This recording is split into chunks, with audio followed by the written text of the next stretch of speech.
Go back to Brooklyn? Go back to Brooklyn? What? Why? Well, maybe 30 years ago. Possibly 20. Could have pulled off 10. But boy, things have changed a lot in all these years. The old neighborhood certainly doesn't look the same anymore.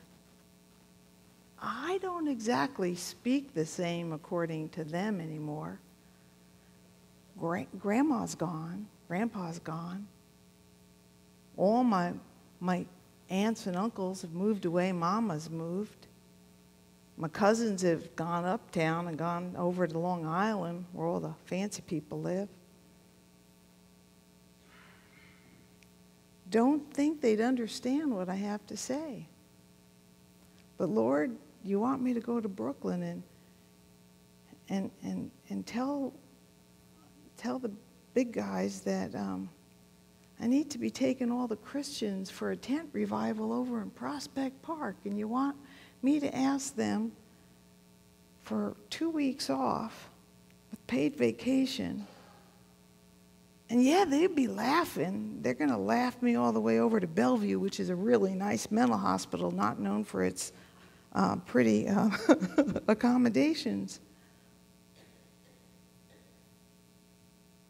I had to put myself in his shoes. All week I kept thinking about putting myself in Moses' shoes. What would it have been like for him to be told to go back to Egypt? I wanted to really sit in those shoes. To be told to go back to Brooklyn after all those years, for him 40, even 10, 20, 30. The language, even though you speak, words come out of your mouth, it doesn't sound the same after you've been gone that long. When I go back east, they tell me I don't sound the same anymore. I sound funny. And I'm told here that I sound funny. I mean, there's nowhere that I sound normal. And you're not the same. I'm not the same kind of tough I used to be. I know I couldn't survive in that world anymore, honestly. I think I'm tough here. I'm not tough. I'm not Brooklyn tough. He wasn't Egypt, big city tough anymore. He was a sheep herder for 40 years. And God says, go back to Egypt and tell Pharaoh you're going to take all the Israelites out into the desert, 3-day journey, so they can have a nice little festival and worship me. Sure. Yeah, okay, that sounds like a really awesome idea. That's the thing he wants most to do. But, after a few objections, he decides to go ahead and do it. And he goes home, and, and sure enough, he goes to Jethro in chapter 4, and that's his father-in-law, and he says to his father-in-law, I'm going to take the wife, his daughter, and the grandsons, and could you understand I'm not going to be working for you anymore? And Jethro understands, he's the Midianite priest, he's a follower of Yahweh, and he blesses them and sends him on his way, and you think, what? Well, how could God do this to Moses? How could he send him off on this mission that is seemingly impossible?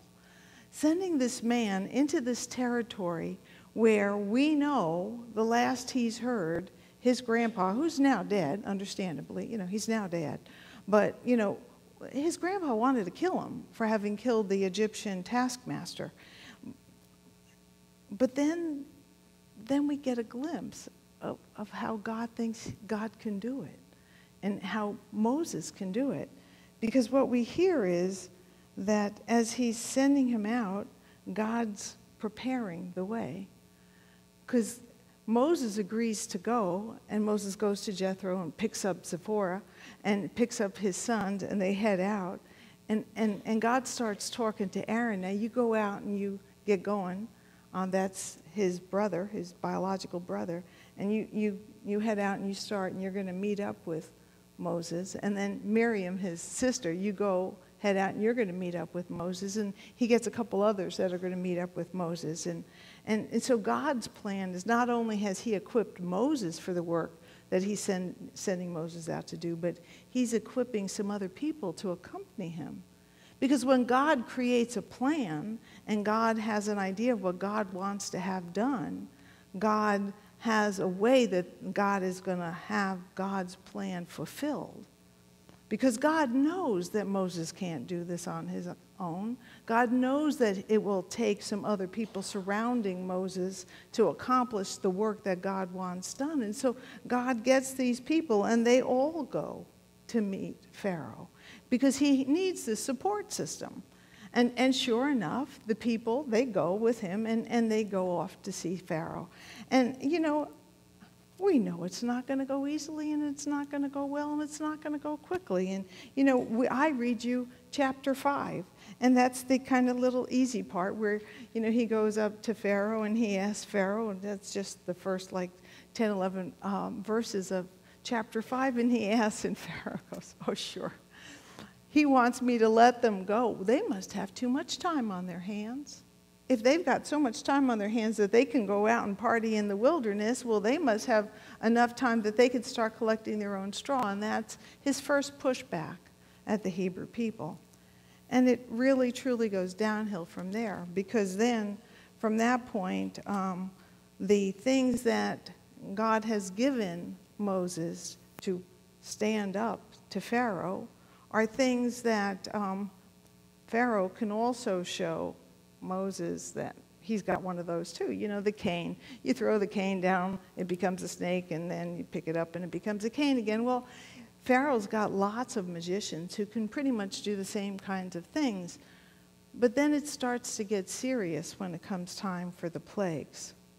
Now, throughout my growing up and my study at seminary, the plagues were always rather mysterious to me and kind of upsetting and confusing, and I don't know how they've come across to you, but, you know, these 10 plagues have taken up a lot of time in commentaries and study, and if we kind of pull back and we kind of look at the whole of them, they take place over many chapters, and we look at what's happening, and then we do some reading, if we, you know, took time to study them over the big picture, it's easy to see that they can be looked at from several different perspectives. And one is that they're all miracles. You know, God gives different reactions, a set of reactions to when Pharaoh says no. And looked at from another perspective, these are just natural disasters that happen over time. And it can be shown that these kind of happened in that region of the world. When something happened, for instance, when the big flood comes down on the Nile River, it creates a kind of a red mud, which could kind of give the look of blood in the Nile River. And then when you have a whole lot of flooding in the Nile River, then it can make all the frogs come out of the water and go on land. And if you got an overwhelming amount of frogs on the land, then it can kind of make a whole lot of bugs come, and the whole lot of bugs can come. And, you know, it can just be the whole series. It can be explained. The miracles that we see of the 9 plagues can be explained by a series of things that happen as a result of the flooding. So those are two perspectives on how you look at the 9 of the 10 plagues. But that's just looked at from two different perspectives, the miracle perspective and then the natural phenomena perspective. But then there's a really bigger picture to look at these two things. Because what God is trying to do in all of this is talk about divinity. Because what God, the whole reason God is sending Moses to discuss all of this with Pharaoh is to discuss who is God. He is sending Moses to Pharaoh to claim that Pharaoh, who considers himself Re, R-E, the sun god, the incarnate of the sun god, that you are not God, I'm God. I'm Yahweh. And Re says, I've never heard of you. I thought I was God. Now, that's kind of fair. You know, he's growing up in Egypt. He's just heard about who God is. He thinks he's God. So why would he, be worrying about some God from some other place? But what Ray finds out over time is that this other God can do things that he can't do. Ray thought he had control over the land. Ray thought he had control over the people. He doesn't even have control over the slaves.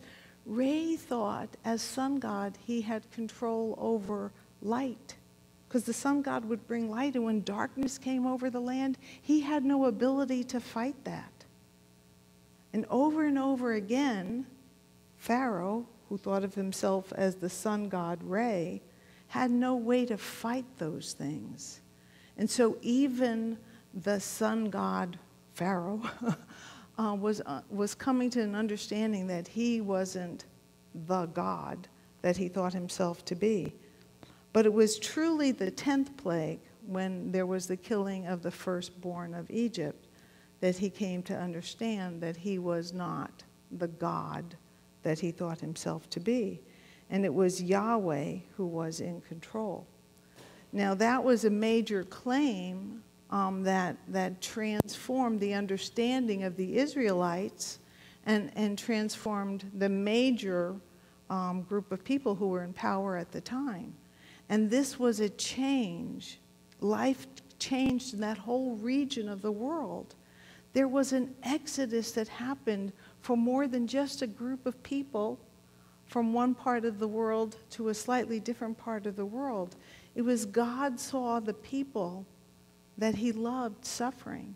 And God wanted to take his suffering people out of that suffering and bring them to freedom. But in order for God to take his suffering people and bring them out of suffering into freedom, God had to prove God's power. And in order for God's power to be seen, God had to kind of show his ability to take control.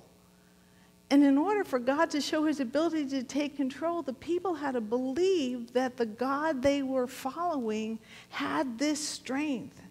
And they had to be willing to follow. And that's where we kind of enter into the picture. That's when the story isn't just a story from long ago. That's when the story kind of hits home. Because we too are a people who kind of get lost in the wilderness at times. We too are a people who sometimes suffer and kind of don't know how to get out of that darkness and that pain. And we kind of get lost in who's really in control and who really has the ability to help us out of that wandering around in that overwhelming deluge. And at that point in which we understand that fear isn't doing anything but keeping us in this spiral, in this circle of confusion, and we are able to claim who our God is, and able to look past our fear and willing to say, I'm going to let go of my fear and I'm going to trust in God to lead me out of the wilderness, and that I will follow you to freedom. When we are willing to let go of the fear and say, I am willing to follow you to freedom, that God can help us to become all that God desires us to be. Now, we're still on that journey. We got a long way to go in our Exodus journey and in our understanding of what we are to learn from Moses. But our challenge this week is to let go of the fear and to step up and be willing to follow God into freedom. It's our choice to recognize the divinity of the one who is able and to follow. May all the glory be to God. Amen.